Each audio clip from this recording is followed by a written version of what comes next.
हमने last video में पढ़ा था पावर्स ऑफ प्रेसिडेंट। अब इसमें हम प्राइम मिनिस्टर से करेंगे शुरुआत। प्राइम मिनिस्टर यानी देश के प्रधानमंत्री, इनका टेन्योर होता है 5 इयर्स का, यानी 5 साल तक ये रहते हैं। पावर्स, इनकी पावर्स क्या है? He presides over the meeting of cabinet.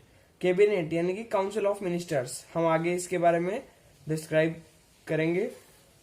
इसकी जो मीटिंग्स होती है उनमें हेड प्राइम मिनिस्टर होते हैं। He is the leader of Lok Sabha, Lok Sabha के लीडर भी प्राइम मिनिस्टर होते हैं। Head of NITI Aayog and other councils, बहुत से काउंसिल्स के हेड हमारे प्राइम मिनिस्टर होते हैं। अपॉइंटर, इनका अपॉइंटर कौन है? इनको अपॉइंट कौन करता है? यानी कि प्रेसिडेंट ऑफ इंडिया, महामहिम, ये प्राइम मिनिस्टर को अपॉइंट करते हैं। ओनली कॉन्स्टिट्यूशनली, वैसे तो जनता करती है इनको अपॉइंट। क्वालिफिकेशंस क्या है? सिटीजन ऑफ इंडिया, भारत के सिटीजन होने चाहिए। Must be A member of parliament, या तो लोकसभा के या राज्यसभा के मेंबर होने चाहिए। अबव द एज ऑफ 25 और 30, इसका मतलब ये है या तो 25 साल से ऊपर या 30 साल से ऊपर, क्योंकि लोकसभा का होने के लिए आपको 25 साल से ऊपर होना पड़ता है और राज्यसभा के लिए 30 साल, इसलिए उनमें से कोई भी प्रधानमंत्री बन सकता है। प्रधानमंत्री जो टॉपिक है प्राइम मिनिस्टर, ये बहुत ही इजी टॉपिक है, इसमें कुछ भी नहीं है। अब आता है वाइस प्रेसिडेंट, यानी कि देश के उप राष्ट्रपति। पावर्स, इनकी पावर्स क्या होती है? He acts as president in case of death, resignation and impeachment of president. ये जो है वाइस प्रेसिडेंट, ये प्रेसिडेंट की तरह काम कर सकते हैं सिर्फ जब प्रेसिडेंट की डेथ हो गई हो, उन्होंने रिजाइन कर दिया हो, या उनको महाभियोग लगा के हटा दिया गया हो। फ्रेंड्स, महाभियोग भी आपके एक टॉपिक है, तो मैं इसके बारे में यही बता देता हूँ। महाभियोग यानी कि इम्पीचमेंट, ये एक ऐसा प्रावधान है हमारे कॉन्स्टिट्यूशन में कि इसके द्वारा प्रेसिडेंट को उसकी पोस्ट से हटाया जा सकता है। सिर्फ संसद ही ये काम कर सकती है। संसद में वोटिंग होती है, फिर वही बिल पहले लोकसभा में, फिर राज्यसभा में, या पहले राज्यसभा में फिर लोकसभा में जाता है, और ऐसे करके इम्पीचमेंट में अगर 2/3 वोटिंग हो जाती है तो प्रेसिडेंट को उनकी पोस्ट से हटा दिया जाता है। और वो सिर्फ जब ही होता है जब प्रेसिडेंट के खिलाफ कोई आपके पास प्रूफ है। X official chairman of Rajya Sabha, हमारे वाइस प्रेसिडेंट जो है वो राज्यसभा के चेयरमैन भी होते हैं। Second highest constitutional head, second highest constitutional head होते हैं हमारे नेशन के। फर्स्ट तो प्रेसिडेंट है और सेकंड वाइस प्रेसिडेंट है। टेन्योर, इनका टेन्योर 5 इयर्स का होता है। ध्यान रखिएगा, ये राज्यसभा के चेयरमैन जरूर है पर इनका टेन्योर 5 इयर्स का है, और राज्यसभा के हर मेंबर का टेन्योर 6 इयर्स का है। अब क्वालिफिकेशंस, इनके लिए भी क्वालिफिकेशन होती है। सिटीजन ऑफ इंडिया होने चाहिए, must cross the age of 35। देखिए ये सीनियर होते हैं थोड़े, 35 की एज इन्होंने क्रॉस अगर कर ली है तो ही वाइस प्रेसिडेंट बन सकते हैं। Qualified for election of cabinet, ये कैबिनेट में शामिल होने के लायक हैं तो ये बन सकते हैं। फिर आता है कैबिनेट और काउंसिल ऑफ मिनिस्टर्स, यानी कि काउंसिल ऑफ मिनिस्टर्स यानी कि मंत्रिमंडल। देखिए मंत्री 3 प्रकार के होते हैं सरकार में, केंद्र सरकार में। Cabinet minister, state minister, deputy ministers. Cabinet minister यानी कि जो हेड है, मेन मिनिस्टर, जैसे home minister, health minister, defence minister, like.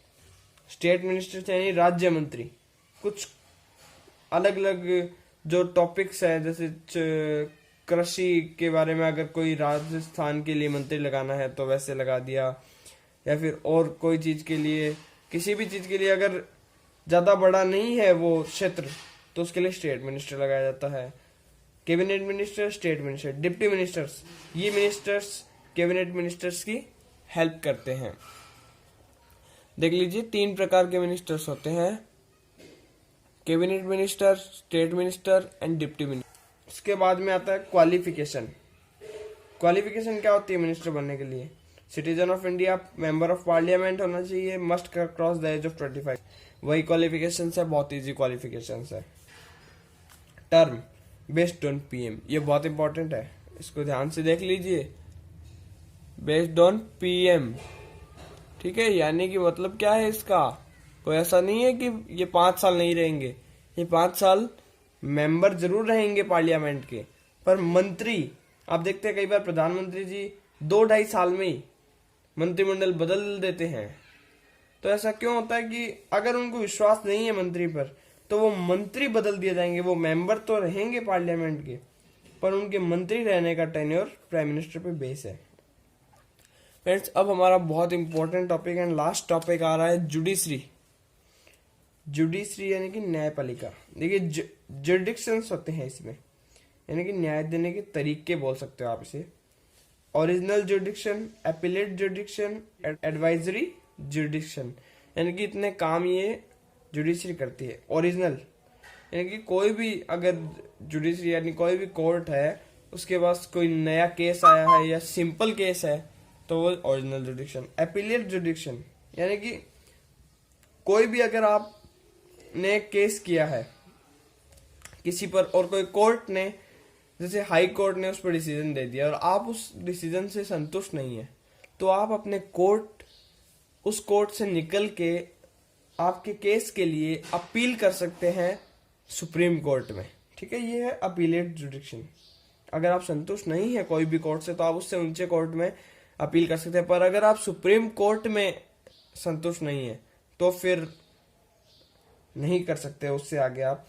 Third है एक्सक्लूसिव या एडवाइजरी जुडिक्शन, यानी कि जब हमारे प्रेसिडेंट कोई भी टॉपिक पर सुप्रीम कोर्ट के सीजीआई से एडवाइस मांगते हैं, तो वो एडवाइस देते हैं टॉपिक पे। हाँ, ये जरूरी नहीं कि उस एडवाइस को प्रेसिडेंट माने ही, ऐसा कोई प्रावधान नहीं है।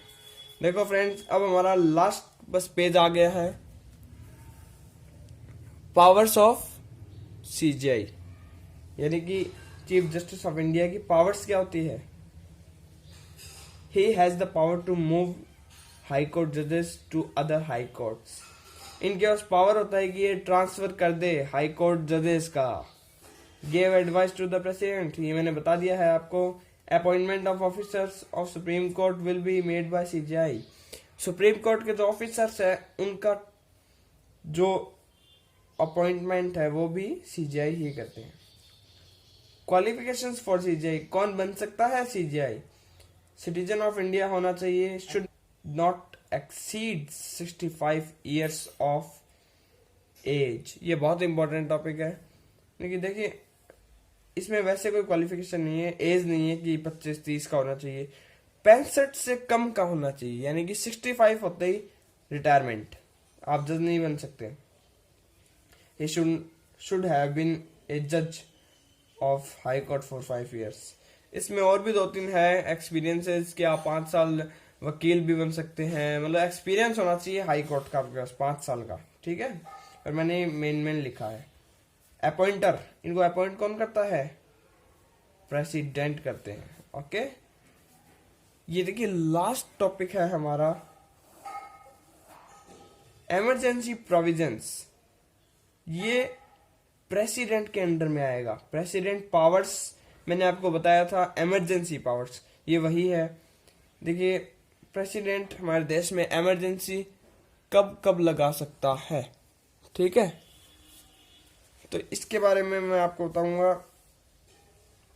आर्टिकल 352 यानी कि नेशनल इमरजेंसी, ठीक है, और ये कब लगती है? Due to threat external invasion, देश पूरे देश पे जब कोई बाहर से कोई देश लड़ाई कर रहा है या कोई पूरे देश को हानि हो रही है, तभी ये इमरजेंसी लगती है। Article 356 state emergency, if state gets fail to rule. देखिए इसका बहुत इंपॉर्टेंट है कि कोई भी पर्टिकुलर स्टेट में इमरजेंसी लगा सकता है प्रेसिडेंट, मतलब हमारे प्रेसिडेंट कोई भी स्टेट में इमरजेंसी लगा सकते हैं अगर उस स्टेट की जो सरकार है वो वहां पर राज नहीं कर पा रही है। आर्टिकल 360 फाइनेंशियल इमरजेंसी, अगर हमारे देश में पैसे की दिक्कत है, बहुत हमारी जो इकोनॉमी है, हमारी जो जीडीपी है बहुत ज़्यादा गिर गई है, तो फाइनेंशियल इमरजेंसी पूरे देश में लग सकती है। तो फ्रेंड्स, ये हमारा टॉपिक सेंट्रल गवर्नमेंट का पार्ट सेकंड पूरा हुआ। इसका कोई आगे पार्ट नहीं है और हमारा टॉपिक यहाँ पर पूरा होता है। और अगर आपको हमारी वीडियोस अच्छी लगे तो हमारे चैनल को लाइक, सब्सक्राइब एंड शेयर जरूर करें। धन्यवाद।